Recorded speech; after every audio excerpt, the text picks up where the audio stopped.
Understanding the different types of social enterprises can be difficult, and this video will help you learn more about for-profit and nonprofit social enterprises and how they operate. This is a third part video of our three-part video series of topic 1.2. You might want to refer to our other videos to further review this topic on the types of business entities. As you can see, this topic will be tested at the AO3 level, which is the highest assessment level in the IB final exam.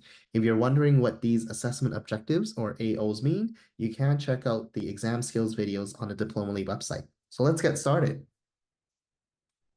So here we have an introduction on for-profit social enterprises, which is a type of social enterprise that combines both a social and environmental mission and profit generation through commercial activities.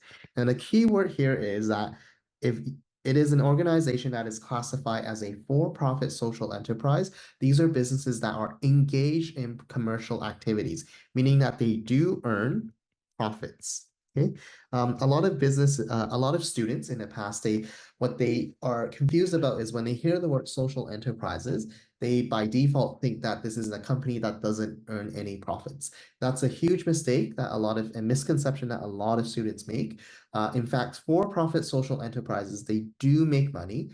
They operate like any other commercial companies selling goods and services. But the key difference between a for-profit social enterprise and a private sector business is that a for-profit social enterprise, they have this social or environmental mission that they want to advocate for or they want to support. So you might want to think about, for example, it could be a local bakery shop, okay, in your local community where they hire underprivileged,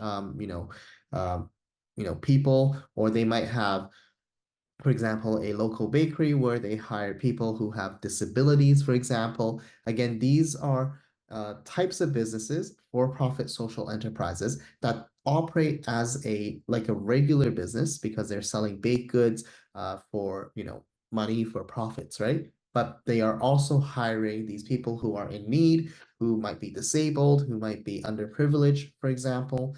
And because of that, they are supporting some sort of social cause, or it could be an environmental cause that they're trying to support. Okay. And the profits that this business earn, okay, rather than giving this return back to the shareholders, for example, in the form of a dividend in a private sector business organization, when it comes to a for-profit social enterprise, these profits, what they are used is they are then reinvested back into the business in most instances. And they're reinvested back into the business in order to grow the business, to continue to advocate for the social cause or the environmental cause that the business is trying to support. Okay. But the key thing here is always these businesses exist to create a social impact, a positive social impact. Okay, so if you take a look at some of these for-profit social enterprises, some of them do exist in the private sector. They do exist in the private sector because, again, they are making profits. So you might think about, like I said, a local bakery shop that you have that makes profits from selling baked goods, but then they hire people who are disabled. Okay, you might have a fair trade coffee shop, okay, that is doing the same thing, or they hire people who might be disabled, or they might hire people who have gone into the prison. But then, prisoners usually coming out from the prison, they find it difficult to really look for a proper job. So sometimes you might have these for-profit social enterprises that are willing to take them in to give them a second chance, so then they can rebuild their lives after, they're spending time in the prison. Okay. You might also have microfinance providers. Okay. So these are, again, for-profit social enterprises that exist to lend money to people who might find it hard to lend money from a traditional bank because they might not have a very strong credit score. Maybe they come from a very, disadvantaged family or background. They don't have enough support for them to get a large sum of money from the bank, because remember, in order to obtain a bank loan, it usually goes through a very long application process, right? So with a microfinance provider, they exist to lend money to those who are in need, but with less of these bureaucracies and less of these hurdles. So you can see that with for-profit social enterprises, we can break it down into three perspectives to understand why they are for-profit social enterprise and not a non-profit social enterprise. So in terms of objective, for a for-profit social enterprise, they have a dual focus on both profit, but also to provide a social good or to social cause, for example.